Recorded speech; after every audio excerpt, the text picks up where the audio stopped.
Ron Insana is back with us. I don't think it's very hard to figure out what that would mean for the French wine business or for Americans who love it. And then does it become a tit for tat? Like, what do you make of this? I mean, it's effectively an embargo on French wines when you start to get over 100% tariffs. I mean, you know, when we talked about this with respect to China on Liberation Day, April 2nd, when we said 145% tariffs on Chinese goods, they said 125% on ours.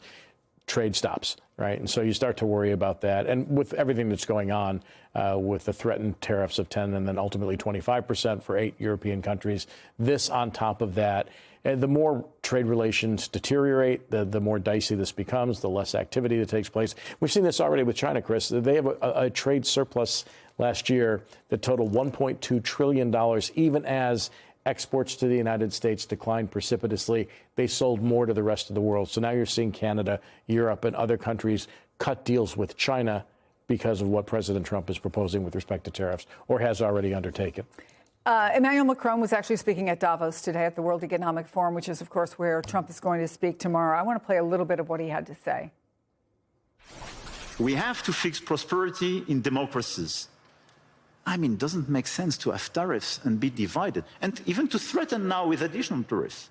We can use the crazy thing is that we can be put in a situation to use the anti-coercion mechanism for the very first time vis-à-vis the US if they put additional tariffs. Can you imagine that?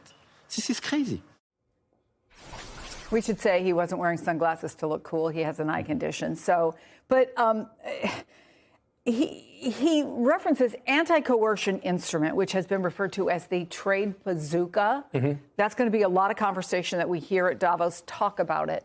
Well, it takes some months for them to implement it, but it would involve effectively Europe embargoing a wide variety of U.S. exports and stopping them from going into the European Union. So basically what you're talking about is if we impose the tariffs that we're suggesting, they may have reciprocal tariffs on $108 billion worth of U.S. goods and then employ the bazooka, which would take several months to implement.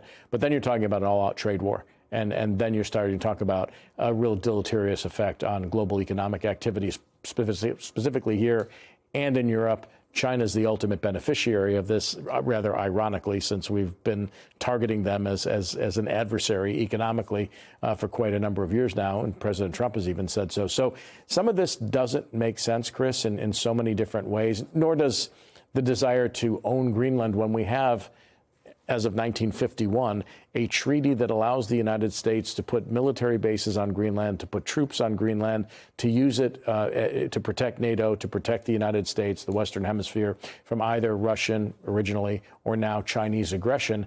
And so there is cognitive dissonance, to put it very mildly, when it comes to the policies that are being discussed at this point in time. Let me ask you really quickly. Mm-hmm. We're waiting for the Supreme Court decision, right? It's possible that they will say that the tariffs that were put on are not legal. But Donald Trump doesn't seem worried about that. He says we'll just immediately replace them with new levies. Is it that simple? In some instances, it will be. They have other authorities that they can use to reimpose tariffs on some of the goods that might be removed from facing tariffs under the International Economic Emergency Protection Act, the IEEPA tariffs that are in question here before the Supreme Court. So, yes, they can replace it, but only temporarily. They cannot put permanent tariffs on. They generally, when they start using some of these other authorities, have about 150 days in which to use the tariffs before they have to come off. So the uncertainty would continue. Correct. Ron Insana, always good to see you. Thank you.